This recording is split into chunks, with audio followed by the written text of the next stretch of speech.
I just got back from Backrooms. I want to get my initial thoughts off before I forget it all. I was more curious about everything over anything else because I mean I did have fun in certain moments and whatnot, but I got scared. I think once I got jump scared once, and it was like the very first one in the beginning of the movie. I don't know why that one got me, but that one definitely got me. But the entirety of the Backrooms itself, I was more so just kind of like wanting to understand it more. I don't know. It was such an interesting movie, but I had fun with it. Like I don't not like it, but I don't know, it was interesting. I mean, my expectations going into it were minimal, or at least my expectations were zero. So I wasn't really thinking of anything. I didn't even see any of the trailers, right? I wanted to avoid them as much as possible. Not on purpose, honestly. They just never popped up on my feed at all. But honestly, I just kind of wanted to have a good time with it. Hopefully, got scared. I mean, I got scared once in it, but it's not really much of a horror movie, honestly. It's kind of just like someone said online that it has really hard Severance vibes, and Severance is a big old mind fuck, honestly. And I could see it because that movie was really a mind fuck. Like I think I understand, the premise of the movie. I think I get it, but at the same time, I don't think I really get it. I don't know. It's fun. It's fun though. I mean, as soon as the movie ended, I sat there in the chair and I thought to myself, okay, I think I get it. Maybe. I don't know. It was good. It was cool. But if you were to ask me honestly what like the story is behind the movie, I probably couldn't fucking tell you, honestly. I have a general understanding of what the actual story is, right? Because the main character, Clark, is going through, real life troubles, right? He doesn't have his wife anymore.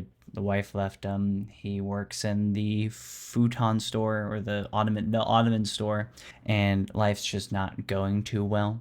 And of course, the back rooms just has to happen at the worst possible time, just because movie timing.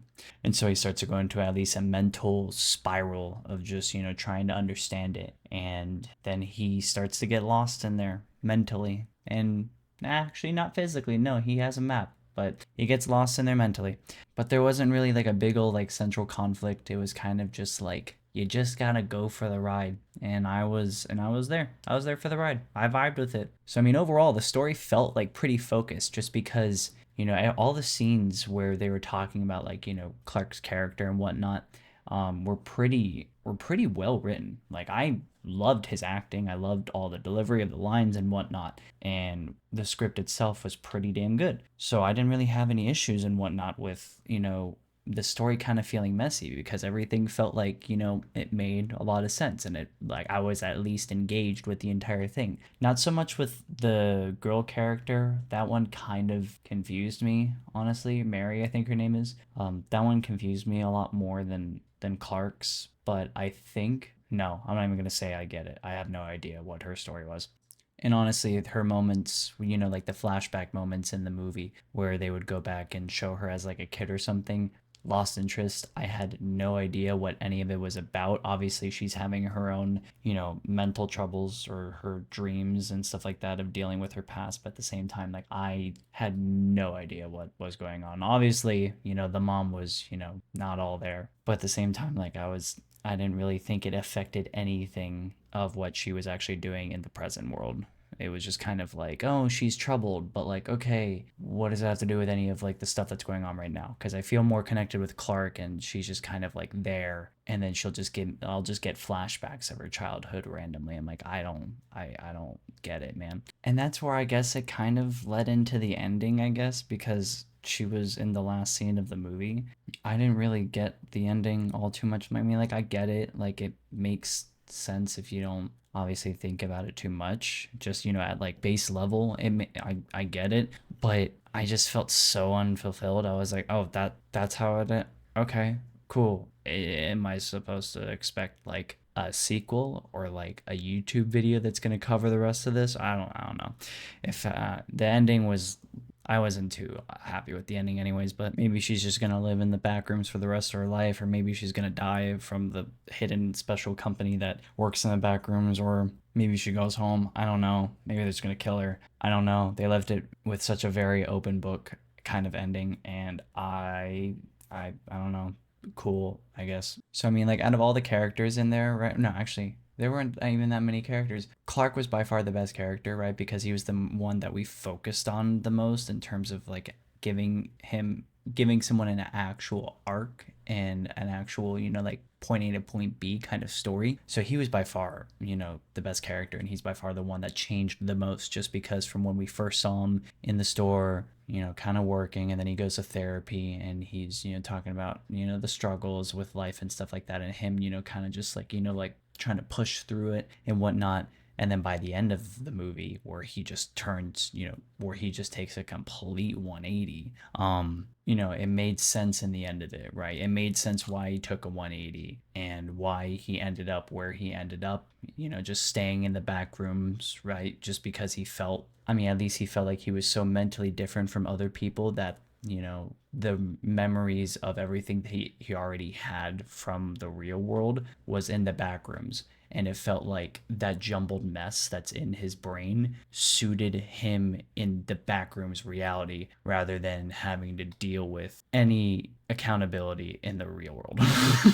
I mean, the character itself went through so many different dynamics with, having to go to work in the Onman store, then going to therapy, and then finding the back rooms, and then becoming really adventurous and, wanting to explore the back rooms and kind of finding more of a purpose, where he's so adamant about, wanting to figure it out, wanting to map it all out, wanting to just keep on going and going. And then, by the end of it, when he turns, completely insane, I mean, by far he was the best part of it. His performance and the character itself, he was definitely the best part of the whole movie. I don't know who's like the worst part of the movie, honestly. I mean, the assistant manager for like the store and her boyfriend weren't the worst part, because I mean, they were kind of there from the beginning.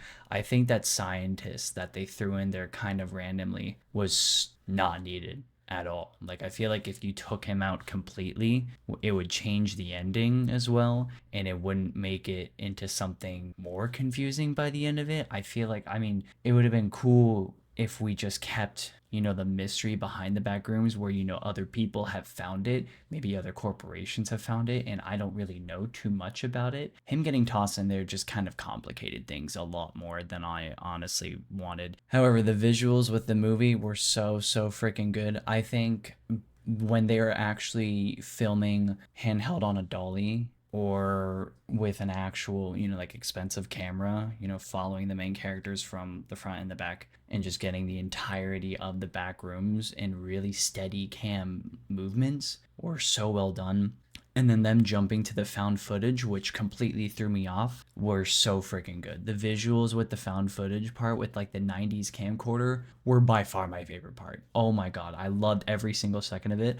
I had like a smile on my face while I was watching those, just because I was like, okay, this is like the clips I've seen online. However, I have never watched any other Backrooms content before, but I was kind of just like sitting there like, I kind of like the vibe they're going for right now, and I don't know if I'm gonna get scared, or I don't know I don't know what I'm gonna see down there. I don't know what kind of shit they're gonna throw at me. This is fun. I like it. Whereas when they're on the steady cam and it looks a lot more professional, I feel like I have less of an opportunity to get scared, because usually horror movies tend to show you exactly when you're gonna get scared. But with this one, just the way they did the camera movements, going around certain corners and keeping it steady in certain areas, I just kind of sat there like, what's going on? Oh, is something gonna happen? No? Okay. All right. That was just a good shot. Okay, cool. It really helped with, like showing me that a threat is coming, or at least a threat might be coming, or at least something might be around the corner, without using any audio and stuff like that. Just because the back rooms are so huge, you have no idea where a monster is,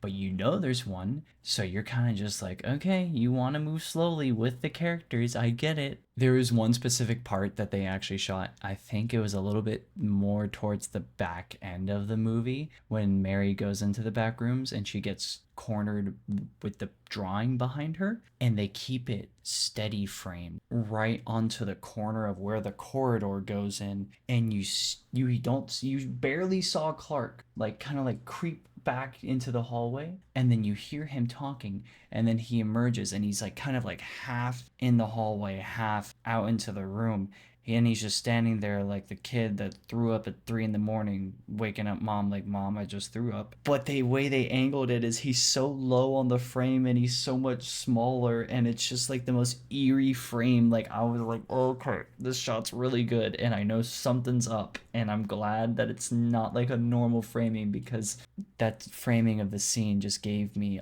a lot more of an uncomfortable feeling that I wanted.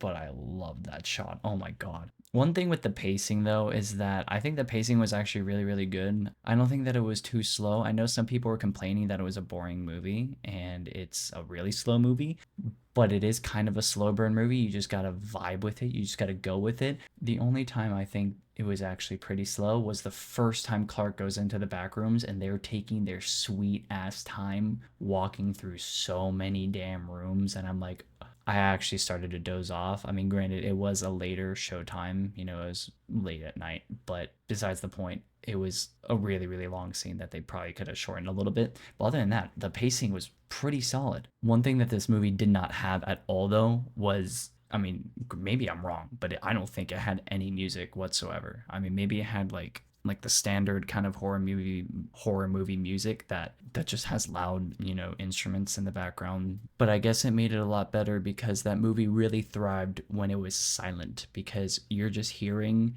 the buzzing of the lights, and you're just hearing the footsteps, and sometimes like a creak of a door, sometimes the footsteps of another like monster or another character or another person or something like that. So I think it's better that there was no music, but at the same time, I like music and I wish there was more music, but it worked, so I'm not gonna fault it. So I mean, if I were to give a one sentence review for this movie, it would probably just be, I want to understand it, but it's probably better that I don't.